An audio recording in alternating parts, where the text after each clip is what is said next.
Donc là maintenant, vous allez me dire qu'est-ce que je fais.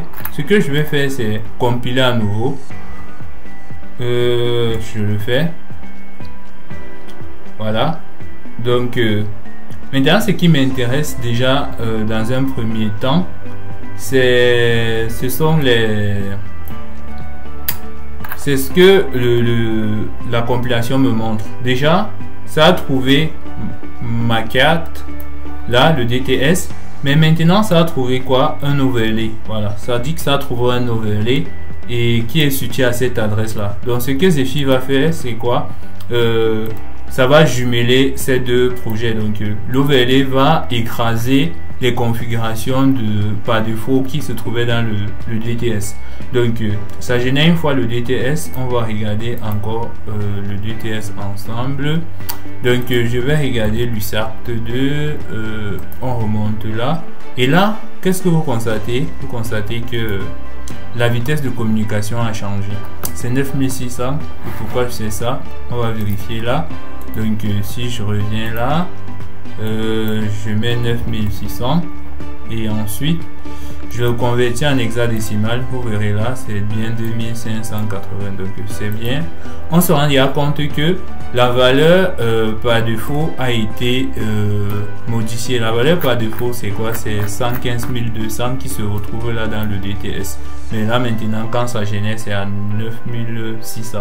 Donc la valeur décimale, à hexadécimale est celle-ci. Maintenant, ce que je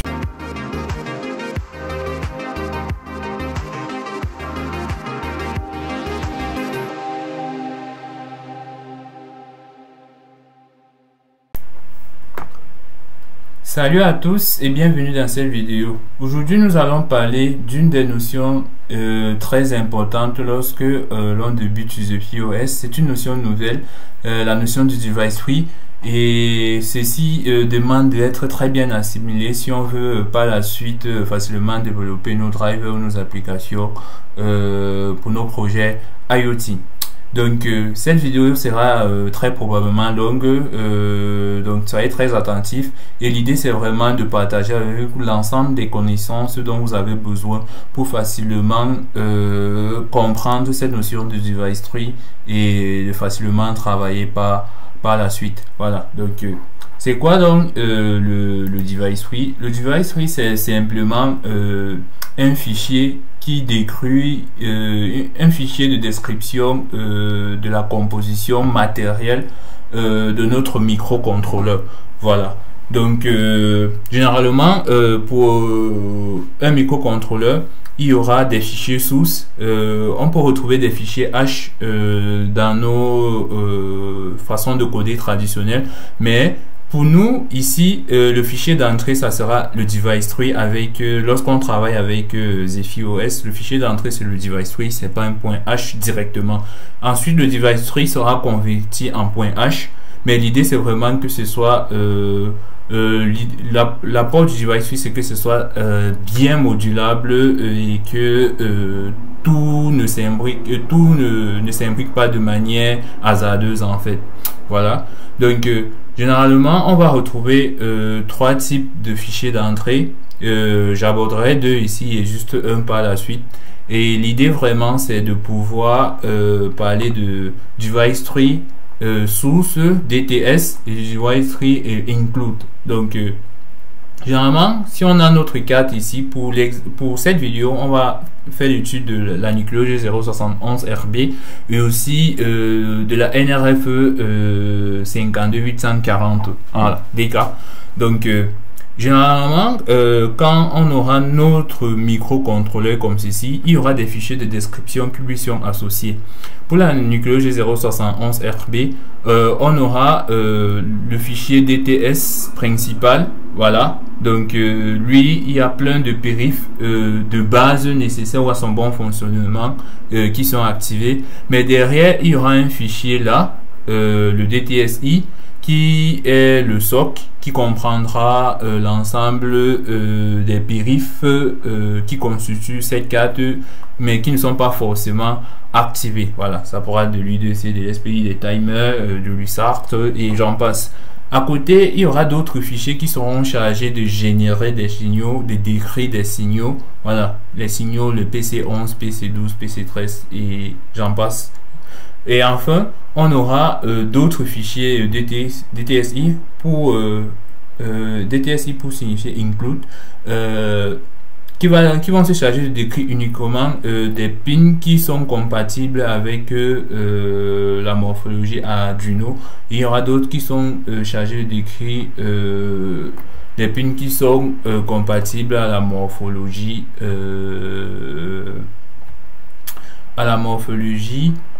de ST en fait, de ST microélectronique, désolé.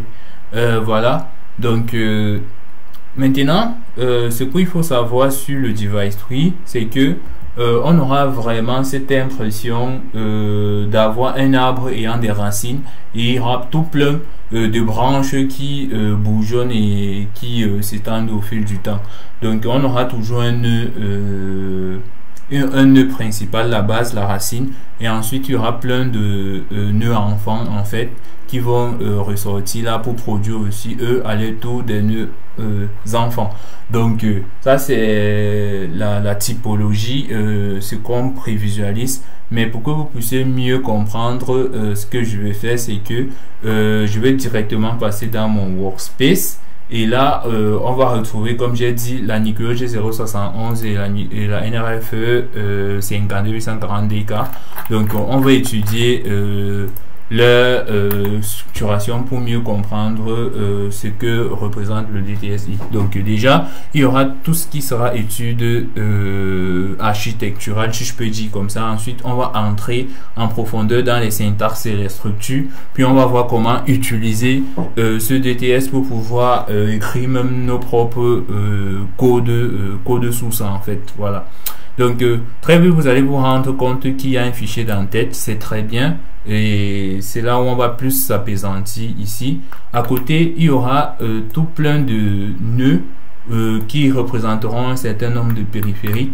Et ça, toutes ces déclarations que vous voyez là, elles sont importantes pour que le microcontrôleur puisse fonctionner. Donc, avec un ensemble, on peut rajouter plein, on peut activer plein d'autres nœuds, mais pour l'instant on ne le fait pas et on garde juste on voit que là on aura deux IDC activés par défaut, on aura de l'SPI activé par défaut, voilà, et j'en passe.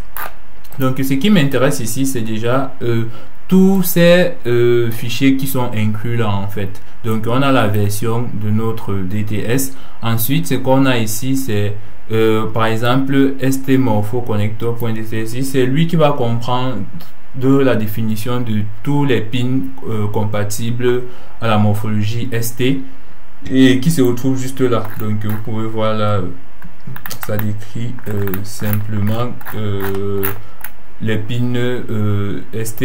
Et pareil ici là, si on prend pour Arduino, ça va juste décrire les pins Arduino, voilà, comme je vous le précisais, A1, A2, A3, D5, D6, voilà. Donc c'est simplement ça. Et derrière, il faudra comprendre le mot-clé compatible. Le compatible, c'est lui qui va nous donner en fait les éléments constitutifs, ce qu'on met juste à la suite là en fait.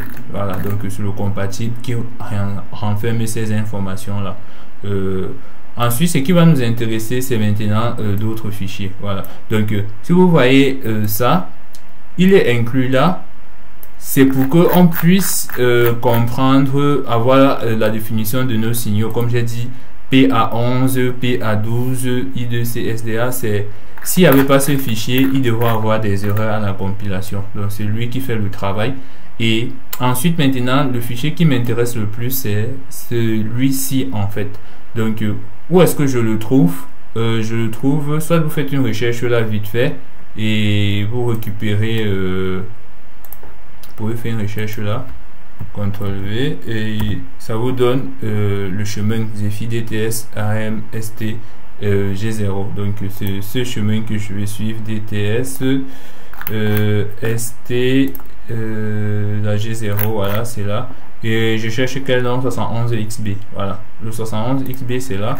Donc du coup, j'ai déjà ça en fait, donc c'est assez minimaliste. Et derrière, on peut voir qu'il y a encore un fichier include. Il y a juste la définition de la flash et de sa taille en fait, voilà, et de la RAM et de sa taille en fait. Donc maintenant, ce qui m'intéresse, c'est je vois qu'il y a encore un autre fichier d'inclusion. Ceci peut permettre de souligner déjà comment Zephy structure les choses de telle sorte que au lieu d'avoir un fichier H qui comporte tous les périphériques, toutes les définitions des signaux nécessaires, il n'y en aura qu'un certain nombre bien défini. Donc si on passe sur la G071.dtsi, on va se rendre compte qu'il y a la définition de l'USART 3, de l'USART 4 et du DMA-MUX par exemple. Et à côté, on va se rendre compte qu'il y a encore un fichier d'inclusion. Ceci permet de comprendre quoi? Si on part dans le 51, c'est là, on va se rendre compte que là, il n'y a plus la définition, par exemple, de l'USART 3 en fait. Ceci veut dire quoi? La carte qui aura pour socle G071 contiendra l'USART 3, l'USART 4 et bien d'autres. Par contre, la carte qui aura pour socle STM32G051 ne comprendra pas ces USART en fait. Donc ça veut dire que vous voyez que ici il y a bien une certaine modularité et l'inclusion n'est que fait que sur la cible nécessaire en fait, voilà. Donc il n'y a pas des inclusions il y a pas des inclusions négligeables ou comment je vais dire ça, il n'y a pas des inclusions inutiles, voilà, c'était le mot, voilà. Donc on va donc piocher ainsi ce qui est important. Du coup, il y a la G031. La G031 contient la G030 et ensuite la G030 contient qui? La G0. Voilà. Et c'est là que c'est ça qui m'intéresse en fait. Du coup, on se rend compte que là, il y a plein d'include et ça, ce sont des fichiers H qui vont permettre de comprendre ce qui est écrit ici là en fait. Donc, ce qui m'intéresse maintenant, c'est comme je vous ai montré sur la figure précédente, il y aura notre racine. Il y aura notre racine. Ensuite, la racine aura des nœuds enfants ou bien des branches. Les branches seront considérées comme des nœuds. Et ensuite, il y aura d'autres branches qui vont sortir par la suite. Et bien sûr, des branches, il y aura d'autres branches qui pourront encore ressortir. Donc, ça sera le nœud enfant de notre racine et CPU0 sera le nœud enfant de CPU. Donc CPU c'est le parent et lui c'est l'enfant. Donc ça c'est le vocabulaire que je vous donne là. Et ainsi de suite, vous pouvez voir qu'il y aura la logique. La clock c'est le nœud enfant de la racine et la cloche ACC c'est le nœud enfant de la clock. Voilà. Donc si on veut donner un terme, la clock HSI c'est le petit-fils de la racine, si on peut dire comme ça. Voilà. Ça vous aide à mieux comprendre. Donc ensuite on aura le socle qui est aussi un enfant de la racine, un nœud enfant de la racine et qui va contenir l'ensemble des définitions des ports GPIO, GPID et ainsi de suite quoi, de l'USART et des timers, de l'I2C et j'en passe. Voilà. Donc pour que vous puissiez comprendre déjà l'architecture. Maintenant je vais passer à la carte nordique de chez Nordic Semiconductor et là vous pouvez voir qu'il y aura bien sûr un compatible qui va permettre de savoir ce qu'on met là. Et derrière, il y aura aussi plein de fichiers d'inclusion à la version 1. Et là, on peut se rendre compte qu'il y a un fichier aussi pincontrol.dtsi qui se retrouve là. Et c'est vraiment la description des signaux. Voilà. Comme je vous ai dit là, ça va décrire des signaux en groupe. Et c'est comme ça que Nordic Semiconductor définit ses propres signaux. Ensuite, ce qui va aussi m'intéresser maintenant, c'est de voir, il y a ce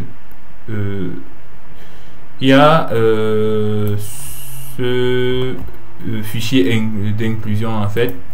On va donc essayer de le retrouver. Vous voyez qu'il se retrouve toujours dans DTS AM mais plutôt dans Nordic. Donc ce que je vais faire, c'est que je vais laisser là, c'est plus dans Boat que je viens, je vais venir dans DTS ARM et je vais chercher Nordic.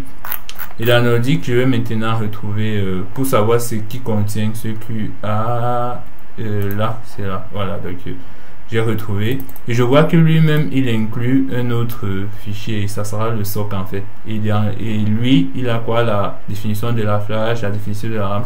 Vous pourrez voir que la logique reste la même et c'est ça qui fait la beauté de Zephyr en fait. Donc tout ce que j'ai à faire, c'est de récupérer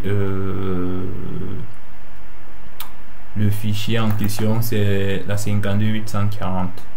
52820, 52840, c'est là. Donc, et là, vous pouvez aussi voir, il y a un nœud racine, ensuite il y a des nœuds enfants, et voilà, CPU0 aussi un nœud enfant de CPU. Vous voyez qu'il y a une certaine similitude, peut-être pas dans le nom, mais dans l'hiérarchie en fait. Voilà, donc avec des nœuds qui sont présents avec les définitions, et le compatible permet de définir ce qu'on retrouve là en fait. On reviendra dans des prochaines vidéos sur ça juste après. Voilà, donc ceci c'est pour vous permettre de comprendre la hiérarchie du device tree et des device tree include en fait. Donc ils travaillent de pair et chaque soc sera lié à une carte et il n'y aura pas de confusion dans les inclusions et rajouter plein de fonctionnalités ou plein de périphes que une carte ne supporte pas en fait. Ça évite cela en fait. Donc voilà. Maintenant, ce que je veux qu'on continue à travailler là-dessus, c'est bien, on connaît toute la hiérarchie, mais on peut maintenant s'appesantir sur tout ce qui est structure et syntaxe en fait. Voilà. Donc, comment les choses sont mises en place. Du coup, c'est à ça qu'on va répondre. Je viens dans la documentation pour que vous puissiez comprendre que les choses sont bien documentées dans Zephyr. Donc il y a une spécification qui a été mise en place pour dire comment on doit structurer notre device tree, comment on doit décrire nos microcontrôleurs, nos matériels en fait. Voilà. Et du coup si vous cliquez là et vous venez là, vous pourriez télécharger le PDF avec les spécifications. Le voici. J'ai ce PDF là. Et là, on pourra retrouver les règles pour définir nos structures, pour décrire notre matériel. Voilà. Mais moi, je vais rester sur le site parce que je trouve qu'ils ont bien fait les choses. Donc déjà, il y aura toujours un nœud racine comme vous avez pu le voir. Et le nœud racine, il y aura un node. Le node peut avoir le node ou le nœud.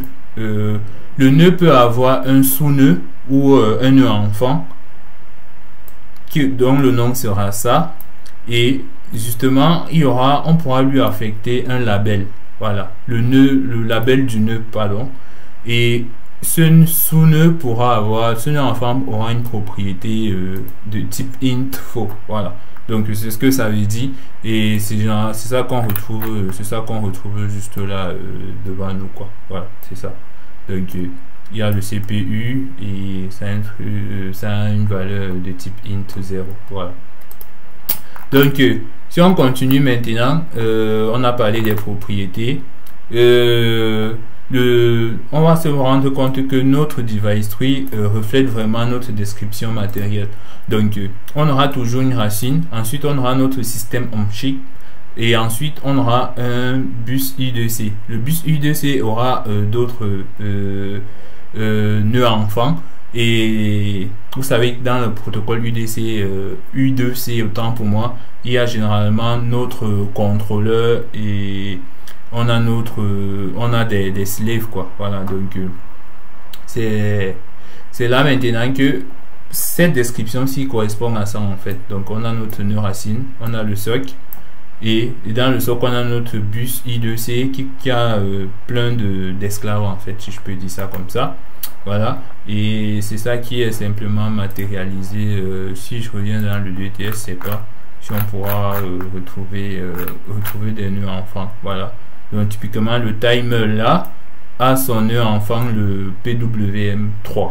Voilà, donc c'est un peu ça qui a été mis sur pied là, qu'on est en train de mettre en évidence.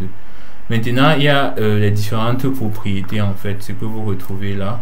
Donc on va un peu prendre la mesure de tout cela en fait. Donc ici, on aura notre nœud racine, on aura le socle, et le socle, on aura un périphérique I2C avec son adresse, et derrière il y aura le registre et la taille du registre en fait. Donc c'est ça qui est représenté là, notre nœud racine. On a notre socle, et notre socle, on a notre périphérique I2C avec son compatible qui décrit ce qui va suivre là particulièrement, juste ça. Et ensuite il y a les nœuds qui sont des esclaves en fait de ce maître avec voilà l'adresse en fait, le compatible qui demande ce qui va être mis là. Et ensuite une des choses que vous allez remarquer, c'est qu'il y a beaucoup d'adresses. Et comment on reconnaît qu'il y a des adresses? Ça sera toujours suivi du symbole arrobase en fait, du symbole arrobase. Donc ce que je fais, c'est que si je reviens dans le DTSI, on va revenir là, G0, voilà. Donc vous voyez que à chaque fois il y a une adresse, arrobase adresse. Cette adresse, elle est réelle, elle n'est pas fictive, c'est l'adresse du registre en fait du microcontrôleur. Donc pour vous montrer ça, j'avais prévu quelque chose. C'est l'I2C1 par exemple, ça commence, son adresse commence ici là à 4000, 5400 et ça se termine là. Donc si on regarde l'adresse auquel ça débute, on va voir là I2C1, voilà, vous voyez bien que c'est 4000, 5400. C'est pour vous montrer que ça reflète vraiment c'est qui l'aspect matériel de notre microcontrôleur en fait. C'est pas juste mis là pour faire plaisir à quelqu'un, mais c'est vraiment la représentation hardware de comment les choses ont été designées quoi. Voilà. Donc si on prend notre exemple USART 3, si on vient là dans USART 3, je sais pas si c'est en haut, si c'est en bas, on remonte. Voilà. Donc USART 3 c'est 4000 et 4400. Je viens là, je regarde USART 3, c'est 4000, 4400 pour USART 2. Donc vous voyez, c'est juste pour vous faire l'analogie. Donc en prenant le référence manuel de notre STM32G0, on retrouve ces informations qui sont placées là quoi. Donc pour vous dire que c'est pas mis au hasard en fait. Voilà. Donc si on revient dans notre documentation, pareil pour la flash. Donc on aura des nœuds parents avec les adresses, et ensuite on aura des nœuds enfants là avec aussi les propres adresses quoi. Voilà. Donc je sais pas s'il y a un exemple palpable là, parce que je sache, mais bon, continuons. Ensuite on va se focaliser sur les propriétés. Les propriétés, c'est quoi? Les propriétés, c'est ce que vous retrouvez juste après le compatible là. Donc l'USART 2 a une propriété pour tout donner l'adresse du registre, pour donner comment on active la clock, comment on active le périphérique avec la clock, la XCC, son numéro d'interruption global dans le système du microcontrôleur, et le status. Le status, c'est quelque chose de très important, c'est pour activer ou désactiver le nœud en fait. Donc disable, ça veut dire qu'il n'est pas actif. Mais si on revient là, on va se rendre compte que l'USART, je pense que l'USART 2, voilà, l'USART 2 est là, le statut est OK. Le statut OK veut dire qu'on a activé notre périph, donc il peut maintenant fonctionner. Voilà, c'est ce que c'est très important de le dire. Donc généralement on va activer tout plein de nœuds dans le DTS, et il est important de le savoir aussi que si vous rencontrez un nœud, par exemple, lequel, ce nœud, par exemple, le GPOF, il n'y a pas de statut. S'il n'y a pas de statut, ça va considérer que c'est activé par défaut, en fait. Donc, le statut est OK. Et pour voir cela, je peux rentrer dans la documentation. Properties, voilà. Si je suis dans Properties.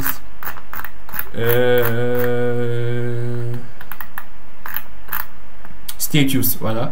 Donc dans le statut, et ça dit quoi, s'il n'y a pas de statut précisé, alors par défaut c'est le OK, voilà.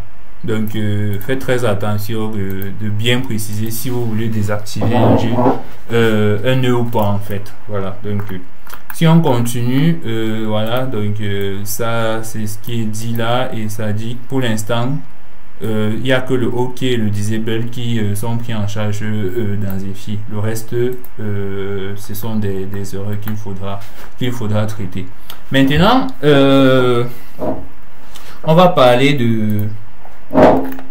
Là, vous pouvez rendre compte que d'habitude, si je reviens dans le DTS, voilà, il y a des syntaxes un peu bizarres. Là, on met des chevrons.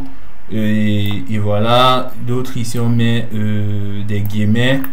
Mais pourquoi on fait ça, en fait? Donc Zephyr aussi te dit que ce qui se passe, c'est que lorsque tu veux mettre une valeur qui sera une chaîne de caractères, tu vas mettre voilà, tu vas mettre les guillemets autour de cela. Le type int, il faudra toujours mettre les chevrons, en fait, ouvrir et fermer les chevrons. Donc c'est pour ça que pour la vitesse de communication de l'USAT 1, int, c'est un int, donc on met 115.200 parce que c'est un int, et il faudra toujours avoir les chevrons. Si vous ne mettez pas les chevrons, il y aura la compilation. Voilà. Et ensuite, si vous voulez plutôt un tableau, un booléen, il faut juste mettre la valeur là comme ça. Il faut juste mettre sans guillemets. Ça saura que c'est un booléen. Donc j'ai pas d'exemple là actuellement, mais si je retrouve, je vous montrerai. Du coup, s'il y a si vous voulez plutôt définir un tableau, il faudra le faire comme ceci, séparé par du vide. Donc qu'est-ce qu'on va dire là, par exemple, on a un arrêt, voilà. Voilà, ici encore on a un arrêt. Il y a encore des arrêts où, mais vous comprenez le principe, en fait. Ensuite il y a le p-handle. Le p-handle, ça veut dire pointeur vers une autre variable ou une autre structure, en fait. Donc généralement vous allez voir ce et commercial là, en fait, c'est pour préciser le p-handle, en fait. Ah oui, je pense que j'ai dit je me rectifie, voilà, ça c'est plutôt, ouais, non, c'est bon. Là, ça c'est un p-handle, par exemple, qui pointe vers ça pointe vers l'I-Watchdog, ça pointe vers la RTC, ça pointe vers l'USART, en fait. Donc c'est ça qu'on appelle la notion de p-handle, en fait. Je pointe vers une variable ou un périph qui a déjà été déclaré, voilà. Par la suite, qu'est-ce qu'on nous demande encore, qu'est-ce qu'on nous présente encore?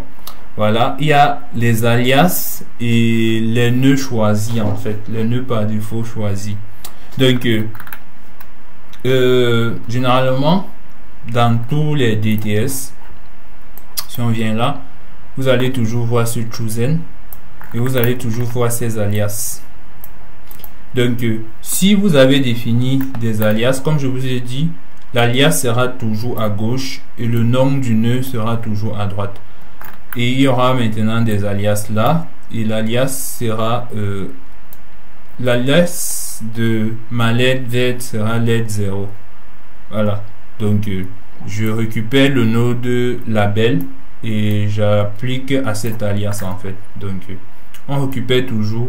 C'est pour ça qu'on définit des nodes de label. C'est aussi pour pouvoir appliquer des alias en fait. Voilà. Donc, si je prends le bouton SW0, ça sera l'alias de notre bouton sur la carte user bouton qui est défini là en fait. Donc, on a notre label et on a le nom de notre nœud là en fait.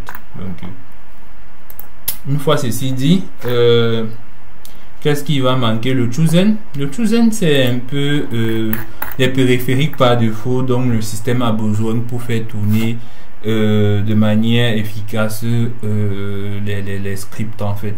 Donc, notre console, notre terminal de base sera affecté à l'USART2.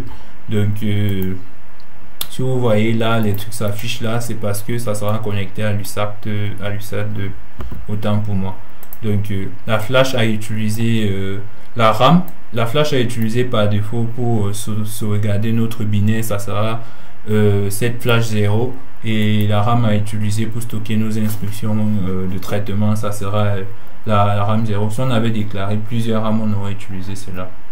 Donc, une fois ceci passé en revue, vous avez maintenant la syntaxe. Comment utiliser, si vous voulez déclarer, comment je vais dire, vous connaissez la structure et la syntaxe, mais qu'est-ce qu'on doit faire avec ces structures et ces syntaxes?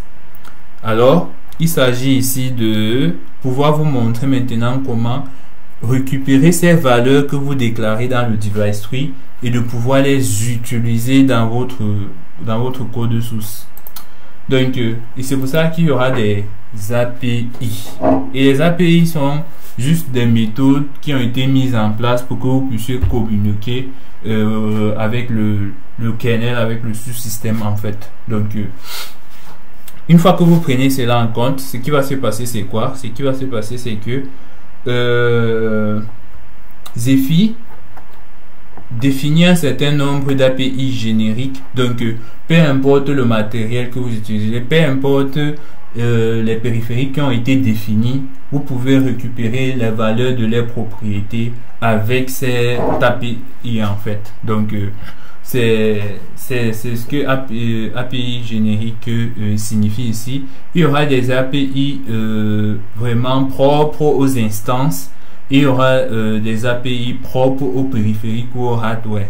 Donc, il faudra connaître ces spécificités-là et savoir maintenant quelle API utiliser pour récupérer une certaine propriété dans notre DTS en fait. Donc, ce qui se passe, c'est quoi? Ce qui se passe, c'est que il y a ces API, il y a ces macros en fait.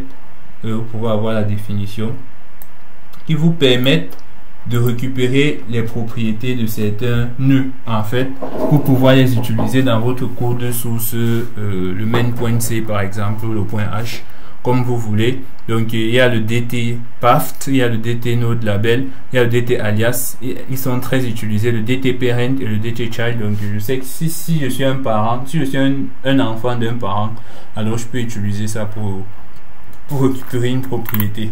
Donc, concrètement, c'est de dire quoi? Comment je fais pour récupérer ce prescaler, cette vitesse de communication, vérifier si c'est activé ou pas dans mon code source en fait. C'est ce que je suis en train de vouloir vous montrer là quoi. Donc pour cela, ah oui, donc il y a des API propres si vous voulez récupérer si vous faites du CAN, si vous faites du DMA, il y a vraiment des propriétés, des API, des macros, autant pour moi, qui vont vous faciliter la tâche pour récupérer ces propriétés là quoi. Donc si vous voulez mieux comprendre, il faudra venir sur cette page en fait. Et du coup, comme j'ai dit, le DTPath, ça va nous permettre de récupérer la valeur d'un nœud, la valeur de la propriété d'un nœud en fonction du use case. Donc, entrons vite en détail. Ça veut dire quoi? Ça veut dire que par exemple, imaginez que j'ai mon device tree qui est comme ça et je veux récupérer ce nœud-ci en fait. Voici 4 méthodes qui me sont données pour récupérer ce nœud. Voilà. Donc, il y a d'abord le DTPath. Le DTPath, ça veut dire je vais spécifier partant de la racine où est-ce que se trouve mon nœud en fait. Donc, mon nœud se trouve dans le socle. C'est pour ça ici DTPath. Prends-moi ce nœud qui se trouve dans le socle. Ou alors, je peux utiliser le label. Et qu'est-ce que je vais faire? Je vais dire OK. DTNode label, je récupère le label que j'ai assigné à mon nœud ici en fait.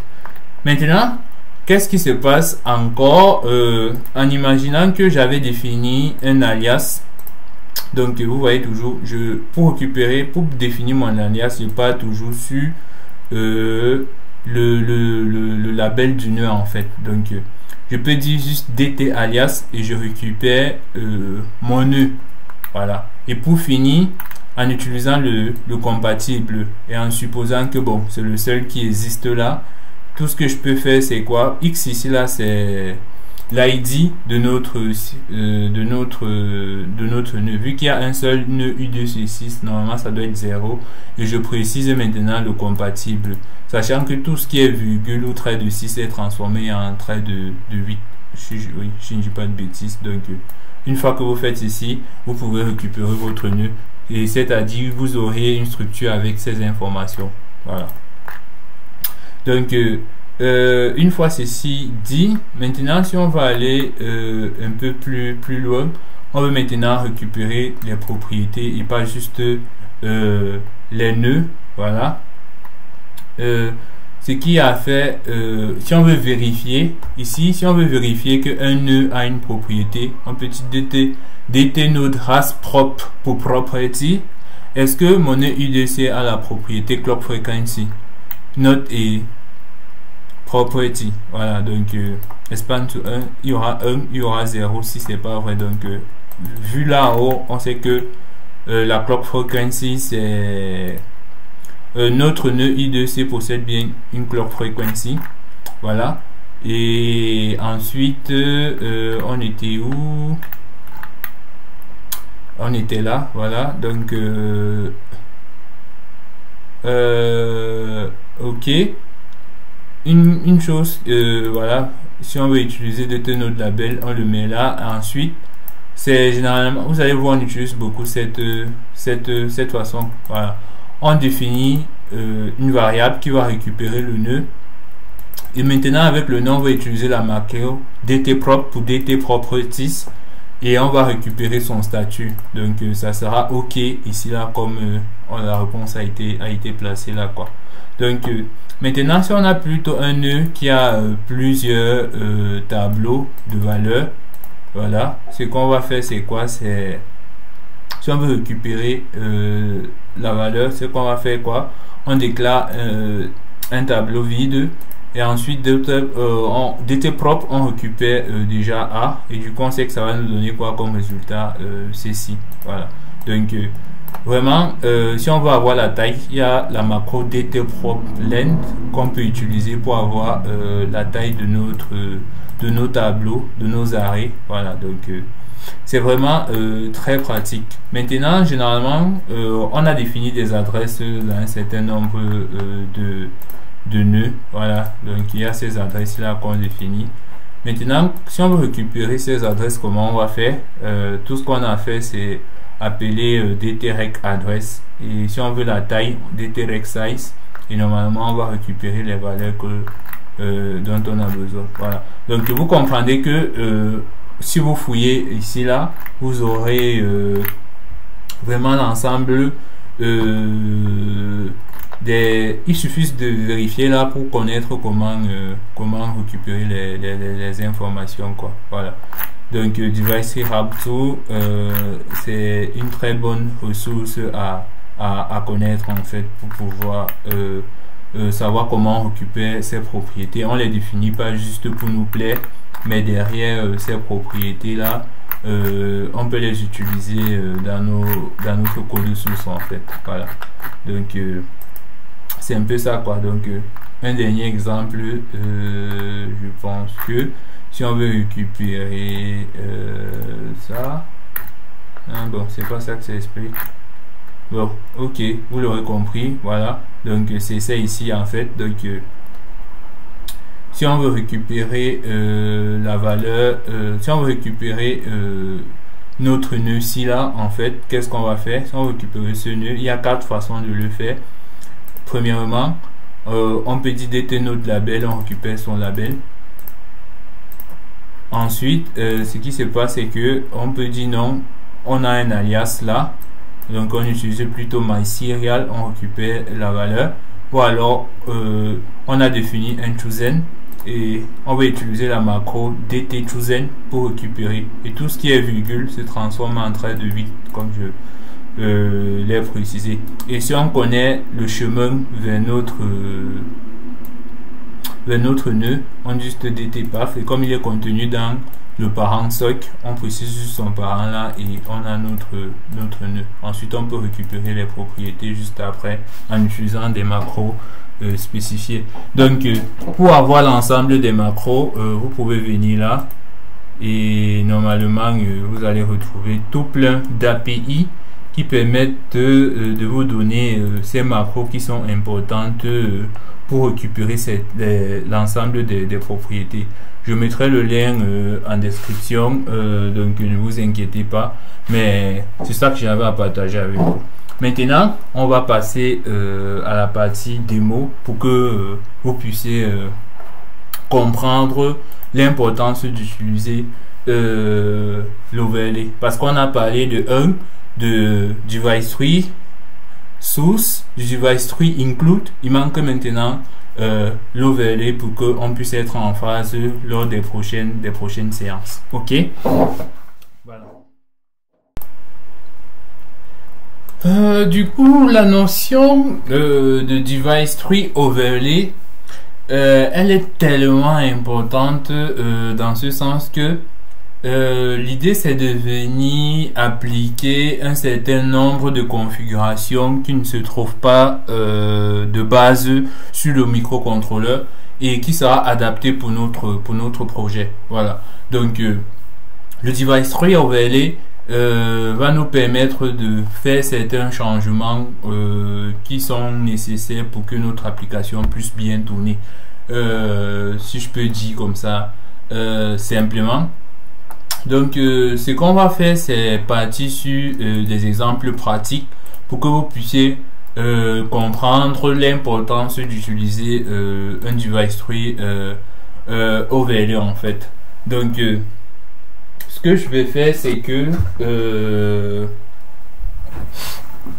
on va trouver un exemple qui va nous permettre de mettre en pratique et comprendre comment on utilise un overlay. Voilà, donc je vais aller dans Simple, non même pas. Ce que je vais faire dans un premier temps, c'est tout simplement, je vais trouver un bon exemple, peut-être celui-ci. Voilà. Intéressant. Au Cobot, oui, je pense que lui pourra y faire l'affaire.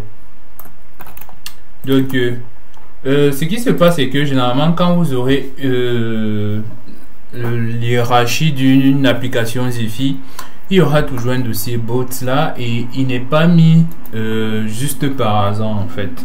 Donc ce que je veux vous amener à comprendre, c'est l'utilité de ce dossier là et bien plus encore. Donc nous allons d'abord nous contenter de builder l'application et ensuite on verra. Voilà, donc pour cela, West build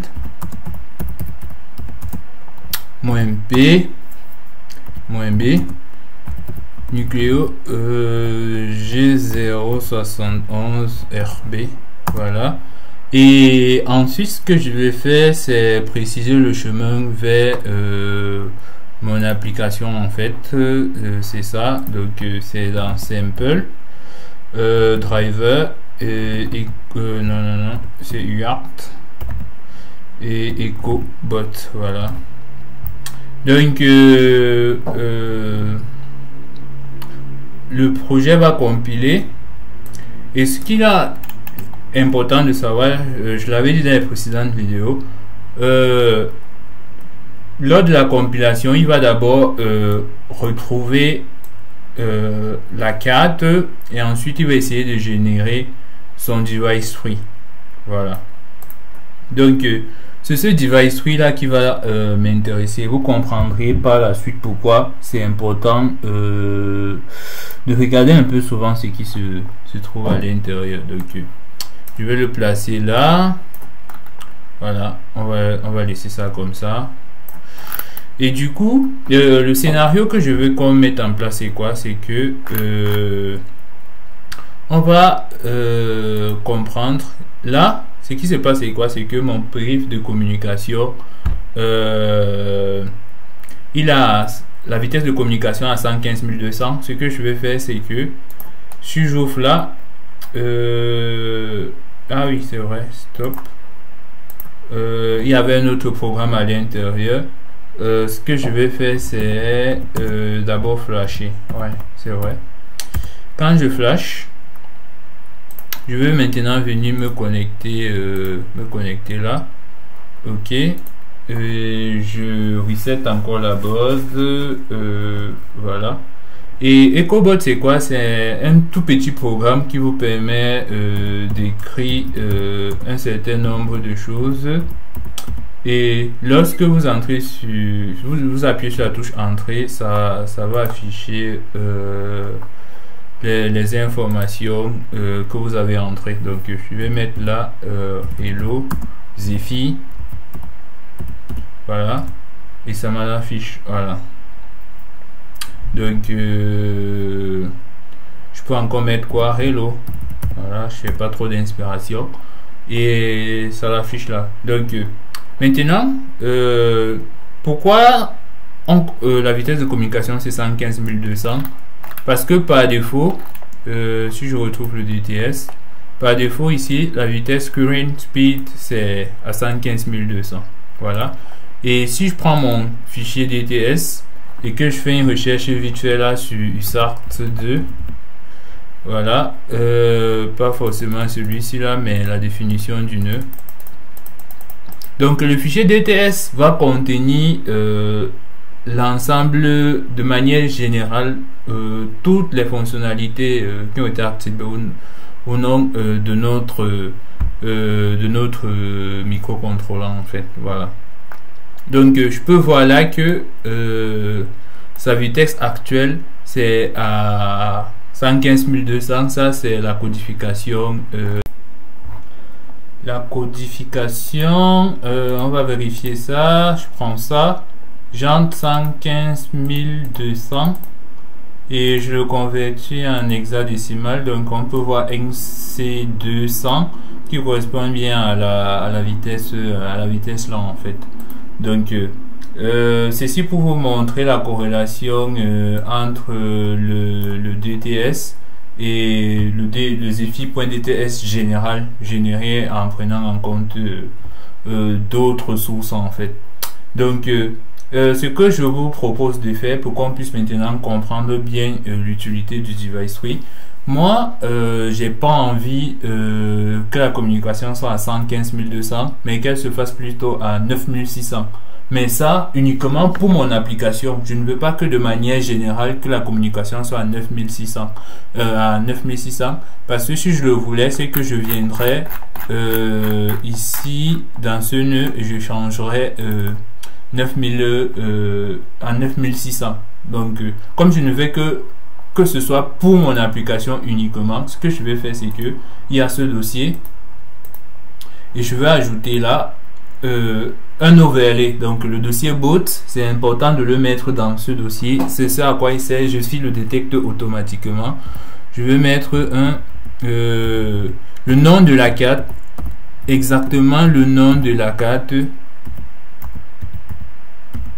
Voilà, Et ensuite, l'extension overlay. C'est avec cette extension overlay que Zephyr va pouvoir détecter qu'il y a un fichier de superposition qui va venir écraser les valeurs par défaut qui se trouvent dans ce DTS en fait. Voilà, donc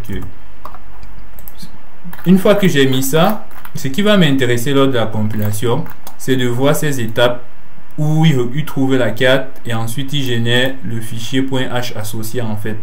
Donc maintenant ce que je fais c'est quoi? C'est que il me faut modifier ma vitesse de communication et je vais récupérer on va venir là, l'USART2. Je prends l'USART2, je le copie et je le mets là. Pourquoi je sais que c'est l'USART2?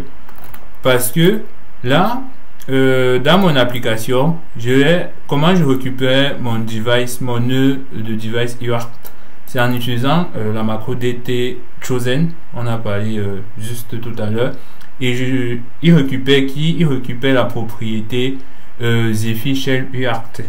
Et Zephyr Shell UART, ça représente la propriété de ce nœud chosen en fait, et qui est connecté à qui est connecté à USART2. Donc c'est pour ça que je sais que c'est l'USART2 que je dois modifier et que je dois changer sa valeur. Voilà, donc je fais ça et je le passe à 9600. Voilà, donc là maintenant vous allez me dire qu'est-ce que je fais. Ce que je vais faire, c'est compiler à nouveau. Je le fais. Voilà, donc maintenant ce qui m'intéresse déjà dans un premier temps, c'est ce que la compilation me montre. Déjà, ça a trouvé ma carte, là, le DTS, mais maintenant, ça a trouvé quoi? Un overlay. Voilà, ça dit que ça a trouvé un overlay et qui est situé à cette adresse-là. Donc, ce que Zephyr va faire, c'est quoi? Ça va jumeler ces deux projets. Donc, l'overlay va écraser les configurations par défaut qui se trouvaient dans le DTS. Donc ça génère une fois le DTS. On va regarder encore le DTS ensemble. Donc je vais regarder l'USART2. On remonte là et là qu'est-ce que vous constatez? Vous constatez que la vitesse de communication a changé. C'est 9600. Et pourquoi je sais ça? On va vérifier là. Donc si je reviens là, je mets 9600 et ensuite je le convertis en hexadécimal. Vous verrez là, c'est bien 2580. Donc c'est bien. On se rendra compte que la valeur par défaut a été modifiée. La valeur par défaut, c'est quoi? C'est 115 200 qui se retrouve là dans le DTS. Mais là maintenant, quand ça génère, c'est à 9600. Donc la valeur décimale, la hexadécimale est celle-ci. Maintenant, ce que je fais, c'est quoi? Je vais venir dans ma console, je vais faire ça. Je vais flasher. Quand je flash, bon, je n'ai rien. Ah! Il faut que je change ma vitesse de communication. Je le passe à 9600. Et maintenant, je vais flasher à nouveau. Désolé. Et quand je flash à nouveau, tandan, voilà que je maintenant les informations qui s'affichent. Donc je peux encore faire, je peux encore entrer mes informations. Zephyr, voilà, hello, voilà.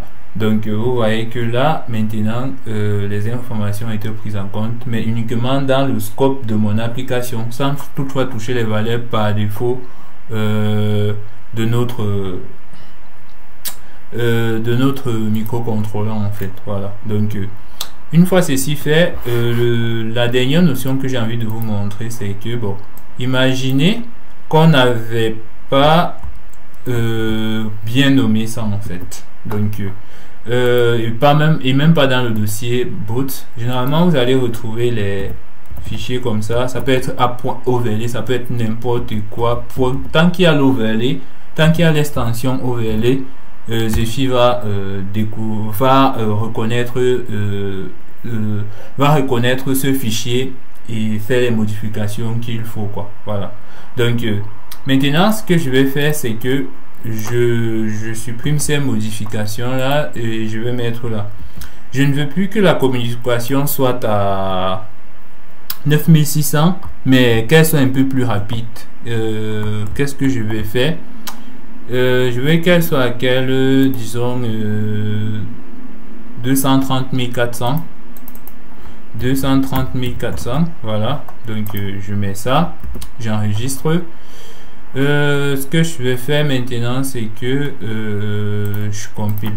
Voilà. Je compile.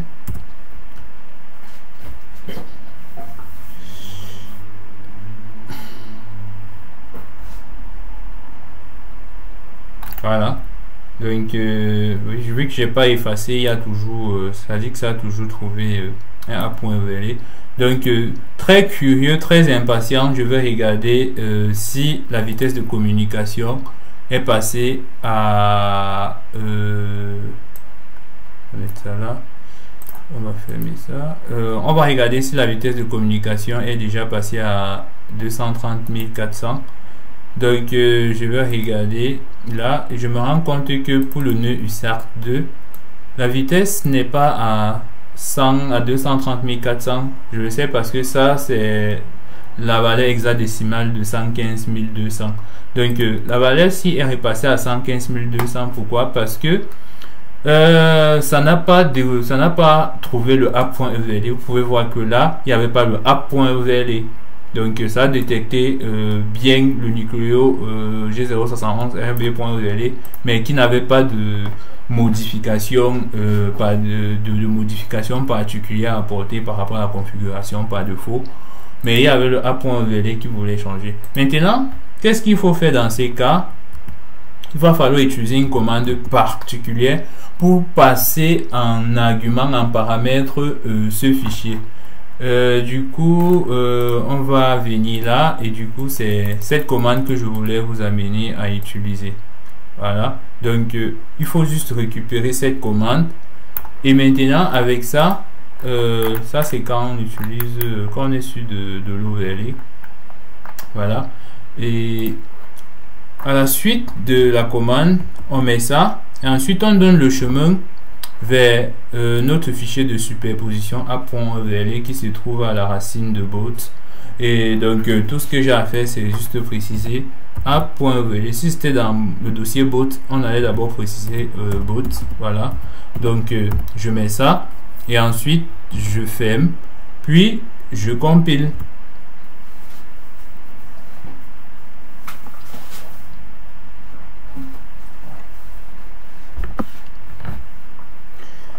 Maintenant, si on regarde le fichier qui a été généré, vous voyez que maintenant c'est différent. Ça a pu détecter le app.evle, avant ça ne l'avait pas fait. Donc vous voyez à quel point c'est important d'utiliser cette commande. Et si je veux maintenant inspecter mon DTS, je vais le mettre là. Et on va aller sur l'USART 2. Ah, tendance, la valeur a changé. De l'USART 2 a changé. Et si je prends ma calculette, je repasse là. Je passe à 203 400, je pense, c'est ça. Et je passe à programming, je me rends compte, ah non, c'est 230 autant pour moi, désolé, c'est 230 400 et que je le convertis en, voilà, on a bien 38 400 en hexadécimal et comme pour le voilà. Donc du coup, si je flash maintenant, voilà, on se rend compte que il y a des caractères incompréhensibles. Là, ce que je vais faire, c'est effacer et juste changer de vitesse. Voilà, une fois que je fais ça, je flash à nouveau et ensuite j'ai bien mes informations. Hello, ça m'affiche. Voilà, donc je pense qu'avec ça vous avez bien cerné l'importance du fichier .ovle qui vient modifier les configurations hardware par défaut et applique cela en fonction du use case qu'on a. Donc ça c'est l'ensemble des notions que j'avais à vous présenter. Maintenant, pour résumer, faudrait pas oublier cette notion que déjà c'est en partant du SOC, voilà, du DTSI généralement qui sera lié au SOC, et du DT binding, c'est-à-dire le compatible que vous retrouvez généralement là, compatible avec la génération de plus notre DTS et des overlays, ça va nous donner au final le fichier zefi.dts. Voilà, donc en gros, pour résumer ces opérations là en fait. Donc je vais prendre mon DTS, je vais lui coller plein d'overlays que je détecte sur la carte, et ensuite je génère mon DTS. Voilà, donc overlay.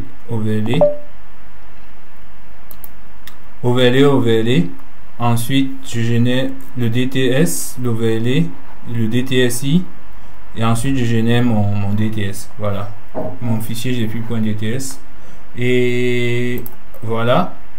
Après, il y a le fichier, c'est le header qui est généré. Le header, c'est qui? C'est lui, en fait. Donc, le header est généré et il n'y a plus de représentation en device tree. Voilà un peu à quoi ça ressemble. Et il y a aussi le autoconf où on peut retrouver tout ce qui a été activé et les valeurs, en fait. Donc, ça, ce sont des fichiers aussi importants qu'on peut regarder. Et par la fin de savoir comment récupérer certaines informations dans le device tree, en fait. Voilà, un peu comme vous avez pu le voir dans notre application. Si je viens là, voilà, un peu comme vous avez pu le voir, là on a récupéré. Et il faut donc savoir que il y a plein d'applications qui le font, quoi, avec toujours des fichiers overlay à prendre en compte, quoi. Bon, ceci fait l'ensemble de tout ce que j'avais à vous présenter. J'espère que ça vous sera utile, et on se retrouve très prochainement pour tout ce qui sera configuration logiciel de notre application et les cas config. N'hésitez pas à mentionner tous vos problèmes de compréhension ou des retours, ça me fera plaisir, je répondrai aussi avec plaisir. Et voilà, à la prochaine vidéo.